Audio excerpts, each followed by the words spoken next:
morning Mama Dims at good morning mga kapatid. At para sa kababangon lang, ito na po ang ating latest sa lagay ng panahon.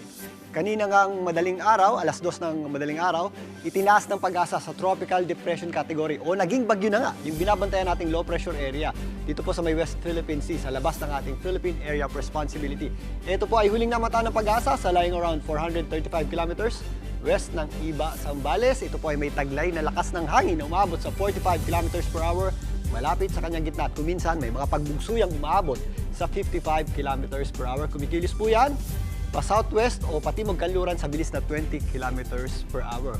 Ito pong ating binabantayang bagyo sa labas ng PAR ay wala naman pong direktang epekto sa ating bansa. Yan po ay aakyat lamang at pupunta dyan sa may area ng southern China. At ito po ay maghihila o magpapalakas ng ating habagat or southwest monsoon na magdadala po ng mga posibleng pag-ulan at thunderstorms sa malaking bahagi ng ating bansa.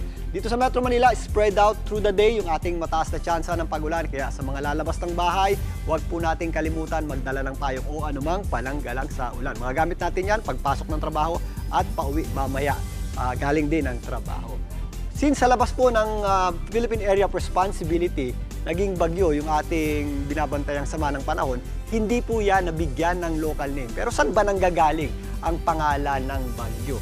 Ang mga bagyo po ay binibigyan ng pangalan if nabubuo or pumapasok sa loob ng ating Philippine Area of Responsibility. Pero kung maaalala nyo, since 1963, pangalan ng mga babae ang bagyo na nagtatapos sa NG at ING gaya ng Riming, Unsang, Katring at iba pa. Pero since puro pangalan ng babae, nagrereklamo na yung ating mga feminist group. Noong 1998, nagkaroon ng contest ang Pag-asa para magbigay ng pangalan ng mga bagyo. Ang tawag dyan ay Name a Bagyo Contest. 25 names ang hinanap nila at 10 auxiliary names naman kada taon. May premyo po na 1,000 piso para sa mapipiling pangalan at 500 naman para sa auxiliary name. 2003 nang ginamit na ang mga pangalan na ito. So pangalan na po ng babae at lalaki. Combination na po yan ang ginagamit ng Pag-asa para sa bagyo.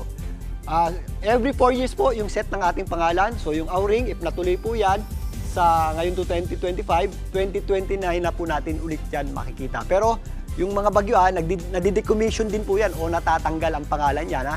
If ever meron tayo mga bagyong higit 1 billion pesos ang damages sa infrastructure at more than 300 ang namatay or napinsala, yan po ay tinatanggal na gaya po ng bagyong Odette at Yolanda. Minsan tinatanggal din po ang pangalan ng bagyo.